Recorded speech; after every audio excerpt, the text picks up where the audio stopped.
It's election season, and in about 2 weeks, you will go to the polls and select your candidate that you want to represent you in the upcoming election. It's Stay in the Water. I'm your host, Eric Claville, and you're listening to our 2025 Election Primary Series show. Today, we're going to speak with someone who wants your vote to become the new Norfolk Commonwealth's attorney here in this great city, none other than John Butler. Once again, thank you so much for joining us, as you always do, as we broadcast from the campus of the Norfolk State University, home of the Spartan Nation, from none other than WNSB, Hot 91, the soul of VA. Well, look, looks like summer is in full swing. We had a little wet weather last week, but looks like things are shaping up. So we want to make sure that while you're out, graduations are going on. Congratulations to everyone who's graduating and starting that next chapter of your life. Great achievement, but continue to push forward and achieve, because you've given breath of life by God, and you live in the greatest country in the world. So make sure whatever dreams you have, make sure that you work to achieve them, because you can do anything that you put your mind to. Also, keep in mind that early voting is still available. For those of you that want to early vote, June 14th, you can go out and early vote and ensure that your vote counts, okay? So go to your court's office or your voter registration office and make sure you early vote in this election primary. All 100 seats of the General Assembly are open for election. And we also have special races locally. On the peninsula, in Newport News, we have the Treasurer's Office that's available. Also, the Commonwealth's Attorney's Office in the city of Newport News. And here in the city of Norfolk, we have the Commonwealth's Attorney Office, which is up for election as well. Now, keep in mind that June 17th is election day. So make sure if you don't vote early, you can go and still vote on that Tuesday, and make sure that your voice is heard, because your vote is the most powerful weapon that we have in our democracy still to this day. Even in turbulent times, our democracy still works if you go out and vote. So joining us today, we have with us someone who has decided to throw their hat in the ring and enter public service as your Commonwealth's attorney. So he's vying for your vote, and I'm excited to introduce this candidate to our audience. Is none other than Attorney John Butler, who is a candidate for Norfolk Commonwealth's Attorney's Office. John, how are you this Sunday morning? Hey, good morning, Dr. Claville, and good morning, Spartan Nation. I am very excited and fired up to be with you all. Congratulations to the graduates, and thank you so much for having me on your show this morning. Absolutely.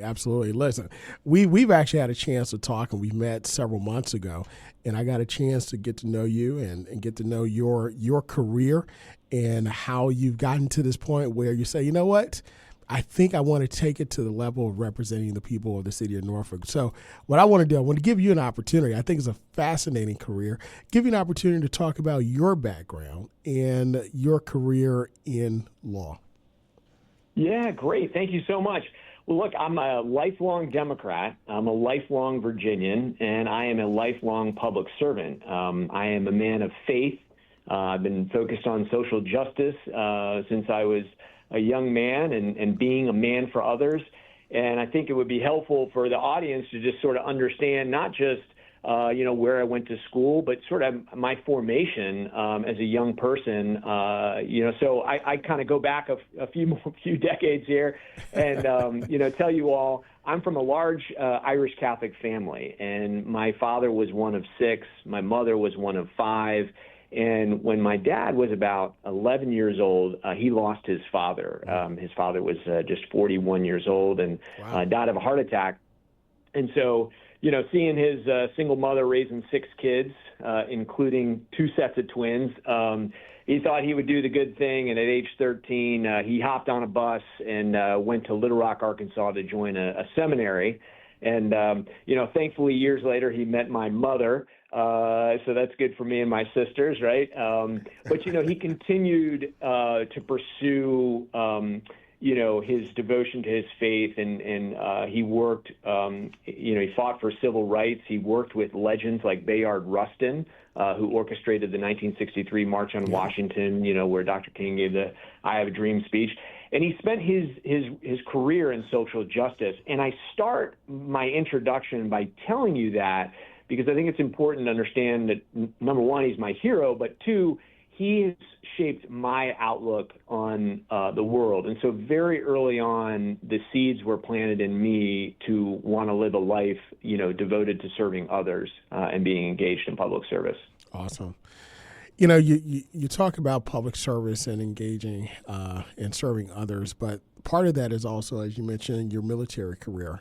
Hampton Roads is home to the largest naval base in the world. It's home to every branch of our U.S. military and Department of Defense, and it's a major driver in our economy. And as a veteran myself, it's a great way to serve your country and to really give back and to help you to get a great start in life.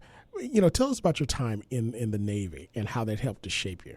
Yeah, certainly. I mean, immediately, I think about honor, courage, commitment, right? These core values that really shape me, and the idea of discipline and the idea of professionalism and the idea of working in teams, diverse teams, right? Our Navy is incredibly diverse. Our military is incredibly diverse, and that really is our strength. And so I served 8 years on active duty. I was in the Navy JAG, so I was a defense attorney for a couple of tours. I was a prosecutor, and I did one deployment to Kandahar, Afghanistan, where I worked, focused on operational law. During Operation Enduring Freedom. But that military career is what brought me to Norfolk about 13 years ago. And then when we got here, my wife and I just fell in love with this city, and we've got two girls, and we just said this is a wonderful place to raise these girls, and we fell in love with the community. And so this is where we've put roots down. And I'm still actually in the Navy. I'm, in the reserves. This is my 20th year. I now serve in a judiciary unit, and I'm the rank of commander. So I absolutely love, service to country. And I thank all the veterans out there. I thank you, and I thank everybody for their service, and not just the service members, but their families that support them as well. Absolutely, and thank you for your service. Something about this area, it just kind of grabs you. If you're not from here, you're like, hey, it's just a great place. You can go from what I call the suburbs of Hampton Roads to a major historical area all the way down to one of the most gorgeous beaches in this particular country. So, again, just a phenomenal area. So, not just the Navy, but also career as a federal prosecutor. Tell us about that time period. Yeah, sure. So as I was getting off active duty, I spent some time at the Naval War College getting a master's degree in strategic studies and national security policy. And then in February of 2015, I came into the U.S. Attorney's Office here in Norfolk while President Obama was president. And I started off my career focused on violent crime. And I was in a unique role. I was dual-hatted. So I was physically in the U.S. Attorney's Office here in Norfolk, but I was paid by Attorney General Mark Herring, the Virginia Attorney General. And so what that allowed me to do is really bring together state and federal and local, resources and teams to, focus efforts on violent crime and narcotics trafficking. And so early on, say in 2016 was sort of the emergence of fentanyl. That's when we first started confronting that. And we were having success addressing the supply. I mean, we had these large-scale operations where we were taking out, large traffickers who were, trafficking millions of dollars worth of heroin and fentanyl. And so much so that the price of the narcotics, the street-level narcotics, was actually going up. But there's a big but here. And the but is the overdose rates continued to climb. And so what I recognized very early on was that in order to really make a difference there, we had to address demand. And to do that, we really needed to get outside the law enforcement silo and connect with our community partners whether that was the medical community and the peer recovery specialists and educators and EVMS, I know ODU and NSU. I mean, we got together with the academics, with the faith-based community and the business community, and I helped lead an effort to form what's called the Hampton Roads Opioid Working Group. And together we tackled this very complex problem. And over the course of meeting through a year, maybe a year and a half, we actually started seeing the overdose numbers come down in this region, even though they were up across the rest of the state and up nationally. And so I tell you that, and I go into some detail on that, only because it was a great lesson to learn very early on about the power of prevention and intervention. And so I applied those principles to addressing violent crime and was later named the Project Safe Neighborhoods Coordinator under President Biden. And that is sort of our signature violence reduction, strategy. And I can talk a little bit more about that, but I don't want to give, too off of your question, which was sort of what did I focus on at the U.S. Attorney's Office? And it was, primarily, violent crime cases. Absolutely. It's Stay the Water. I'm your host, Eric Lavelle, and today you're listening to our 2025 election primary preview show. All this month and last month, we've discussed the importance of voting in the primary election here for the Commonwealth of Virginia. There's an important election every year in Virginia, and this year is no exception. 2025, we will re-elect every seat of our House of Delegates in the general election November 4th, and also very important offices within each city in the Commonwealth and in Hampton Roads particularly. Today, we're talking with a candidate who wants to serve as your next Norfolk Commonwealth's attorney, John Butler. After a career in the military and also public service as a former federal prosecutor, he wants to now become your Norfolk Commonwealth's attorney. John, you mentioned, again, your career, phenomenal career of service, and you want to bring it now to the people. But, there's already a Norfolk Commonwealth's attorney, and he's running for a re-election himself. Why is it that you feel that you would be the better candidate and you want the people to trust in you in order to serve this community? Yeah, great question. I mean, so it boils down to safety and competence, right? I want everybody in this city to feel safe. It doesn't matter what neighborhood you live in, what your race is, what your economic background is, what your age is. Everybody deserves to feel safe and to be safe. And we've got a long way to go to get there. And, we need a leader with integrity and with competence, and we need a servant leader. And that concept of servant leadership is something that was bred into me in my time in the Navy. And the best, senior enlisted and commanding officers and executive officers were those that didn't ask their people to do anything they wouldn't do themselves and set their people up for success, leading by example. And, I want to see that in the Commonwealth's Attorney's Office. I want to, depoliticize the office and professionalize it, give the prosecutors the resources and the training that they need. And I'm big into, partnerships. As I said earlier, the concept of teams in the Navy is so important. And I'm somebody that's got a great relationship with Chief Talbot and with our city leaders. I'm very grateful that Mayor Alexander is supporting me, as well as our Treasurer, Dawn Hester, our Sheriff, Joe Barron, our Commissioner of the Revenue, Blythe Scott, and multiple members of our City Council. So, I'll tell you, maybe this is late 2023, the mayor came to me and he was concerned about the Commonwealth's Attorney's Office. They had huge turnover, 100% turnover. They were, losing. I think the conviction rate, as reported by the pilot, was less than 30% for homicide trials. And there was a concern that victims weren't getting justice. And so I told him I'd keep an open mind, and, I discerned about it, over the course of the year. And then in November, when President Trump won, I submitted my resignation. I didn't want to be part of a politicized DOJ, and I felt like I could have my highest impact here in the city of Norfolk. Awesome. And when we talk about depoliticizing, the office, part of that is community engagement. Talk a little bit about your platform to engage the community and strengthen the community as it relates to partnership with the Commonwealth Attorney's Office and also decreasing what we call crime prevention. Yeah, absolutely. So this is the key.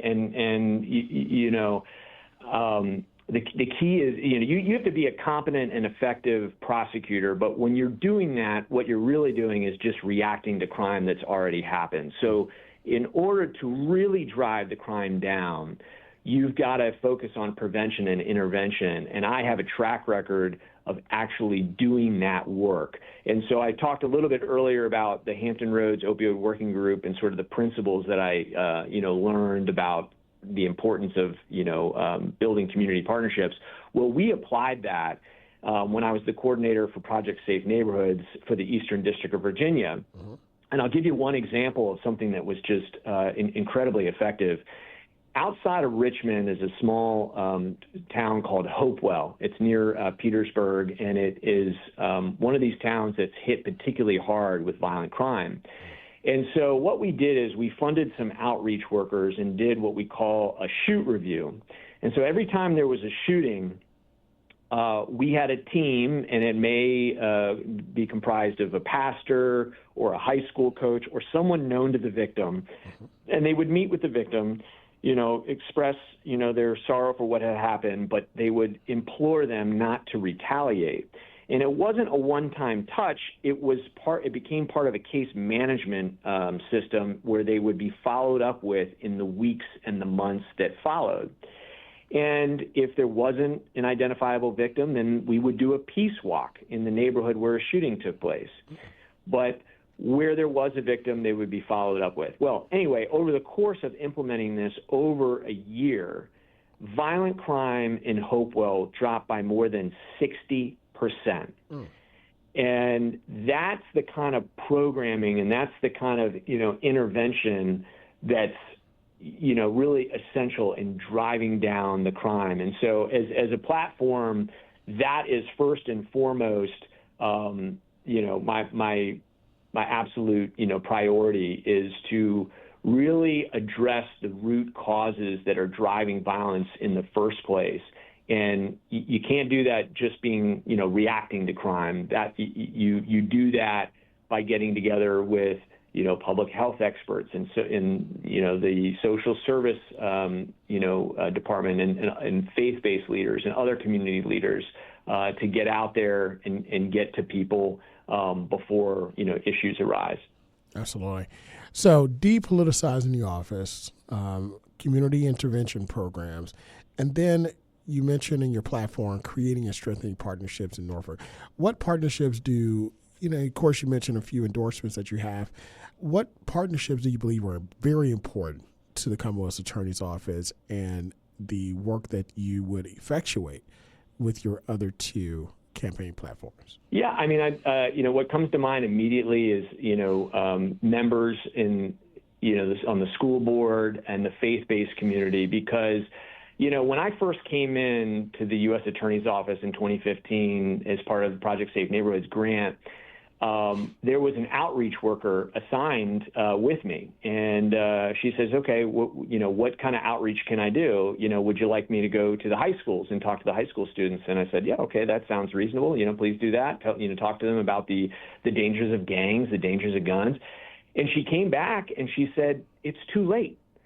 And I said, okay, what do we do? She said, well, I'm going to go to the middle schools. So she went to the middle schools, and she came back months later, and she said, it's too late. And I said, well, what? And she says, we've got to get into the elementary schools. We've got to get to the kids when they're 11 and 12 years old, and we've got to, do the prevention that early on. And so that that's kind of the school piece, and then the faith-based community. that is very, strong here in Norfolk. And that is really the credibility, right? You have to meet people where they are. And if I did I led a call-in effort on the south side of Norfolk, and as part of Project Safe Neighborhoods, and we brought in a gang, and we had, the moral voice of the community say, hey, look, we know who you are, we know what you're doing, and you've got to stop. And if you need help or you need connections to social services, we got you. If you need help with getting jobs, we've got you. But you've got to stop what you're doing. And the good news was that none of those people got indicted, and one person got a job out of it. But it wasn't me. It wasn't a person, affiliated with the government speaking to them. That's not what got through to them. It was, a pastor. We had a mother who lost her son to gun violence. We had a credible messenger who had spent time in prison who said, don't go down the path that I went down. And those credible messengers are key to delivering that message and really getting through and securing those intervention efforts. Absolutely. You mentioned these partnerships and the platform strengthening community and also intervention in order to bring crime down. But the current Commonwealth Attorney brings out the data to say that crime is down, homicides are down, and not one child was sent to adult prison. So how would your style of running the Commonwealth Attorney's office really differ from the style of the current Norfolk Commonwealth Attorney, where he finds it more data and progressive driven to keep Norfolk safe? Yeah, well, let's first talk about data, okay? In the last 3 years, there's been a 200% increase in disparities of African Americans being murdered here in Norfolk, right?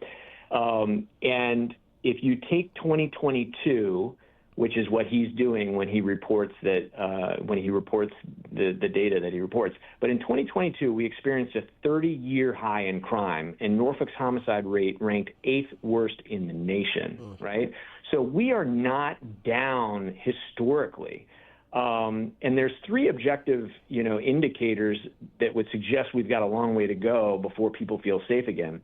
First, the Norfolk Police Department, they've lost about a third of its officers, right? About, 300 officers. So with those shortages, we've got a lack of resources, and they've had to prioritize. So the number of arrests is coming down because they don't have the number of officers to respond, right? The second indicator of why we know we've got a long way to go before people feel safe again is that last year in 2024, 911 calls in Norfolk hit their highest level in years. And so that suggests that many crimes are taking place. We just don't necessarily have the manpower to address all of them. And, I think that, you asked about, the data. But so much of this too is just what are people's feelings, right? I mean, if you have 37 homicides last year, you can talk about data all year long to those 37 families, but that's not going to make them feel, any better, right? There's a lot of people who have experienced crime, and there's a lot of people who just don't feel safe. And I've, gone to many civic leagues, and I've knocked on many, many doors all across this city. And we've got a long way to go before people, feel safe. And so I think the key is to focus on the job itself. My opponent, he talks about a lot of national issues and everything. But what about the actual job of being the Commonwealth's attorney? You're the chief prosecutor for the city. You've got to focus on delivering justice to victims and competently, managing and prosecuting these cases. And to be successful in doing that, you can't just subpoena a witness and expect they're going to, go on the witness stand and testify about something very traumatic. You've got to build a relationship with trust with them, and that often takes meeting with them months in advance, going to their homes, giving them expectations of what a trial might look like. And so that level of attention and, building a culture of excellence is really what I want to see, happen there in that office to be successful. In every election, there's always something on the ballot. There's an issue on the ballot. In other words, persons are not just voting for the person, but they're also voting for the issue. What do you believe, from a citizen standpoint, is the main issue or issues on the ballot for this office right now? Yeah, I think it's safety and competence. People want to feel safe, and they want a competent Commonwealth's attorney who's going to deliver justice to victims. That's what I hear over and over again as I've been talking to probably thousands of people at this point across the city. Absolutely. Well, if you're elected the new Commonwealth's attorney here for the city of Norfolk, you've got 4 years. So in those 4 years, what do you believe would be your achievements? What would you start working on day one? And at the end of that day, from day one to the end of 4 years, what do you want to see accomplished? Yeah, well, look, I'll tell you, before day one, whoever wins June 17 is going to be the Commonwealth's attorney next year, right? So there is an opportunity this fall to really take time to do an assessment. And this is what I did when, President Biden became president. The U.S. attorney for the Eastern District, she promoted me to manage 60 federal prosecutors and staff. So I was the managing AUSA. And the first thing I did was I did an assessment, and I met with every one of the staff members. I met with all of the law enforcement agency leaders. I met with all of the judges. I met with probation. I met with as many people as I could, and I probably interviewed over 100 people during the course of 3 months. And in doing that, I asked, what is working? What's not working? How can we improve? What are your ideas? Because I'm a consensus-driven leader, and I wanted to get everybody's feedback as I made, as I evaluated whether or not change needed to happen. And it was so instructive, and it was a positive thing. And I intend to do that this fall. I want to meet with as many judges and officers from the Norfolk Police Department and from anybody at the Commonwealth's Attorney's Office that's willing to meet with me. I want to meet with community leaders.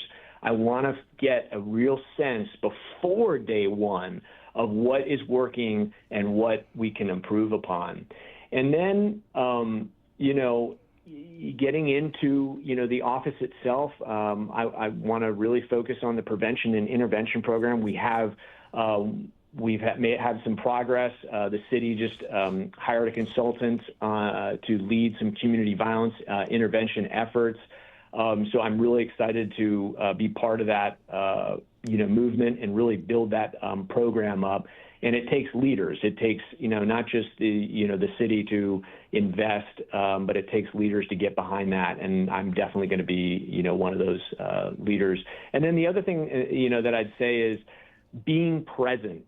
That's important. Being in that office and being available for those prosecutors and the staff and trying cases with them and supervising the cases and looking for ways to ensure, fairness and that, we're delivering justice to victims. That's going to be essential as we get started. Absolutely. Well, listen, you've thrown your hat in the ring, and we're almost to the finish line. So good luck to you in the campaigning. And also, I know you're still knocking doors. I know you're still making phone calls and connecting in the community. So if there are listeners that want to support your campaign and get involved, how can they find out more about you? Yeah, please visit my website, butlerfornorfolk.com.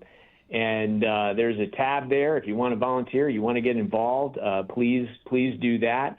But look, I just, I think making your voice known, going to the polls, that is the most important thing you can do, especially in an off-year election where only 10% of the electorate is expected to vote. I mean, every vote matters. So please vote. As you said earlier, early voting is already available at City Hall, and June 17 is the big day. So Spartan Nation, thank you so much. Dr. Claville, thank you very much for this opportunity, and I wish you all very well. Thank you so much.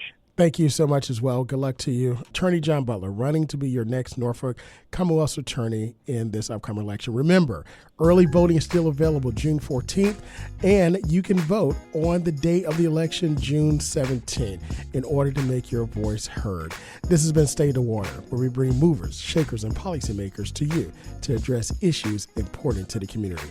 Until next time, be good, be great, God bless, and we'll see you next week. Hi, I'm Carrie Washington, and you're listening to State of the Water with award-winning host Dr. Eric Claville.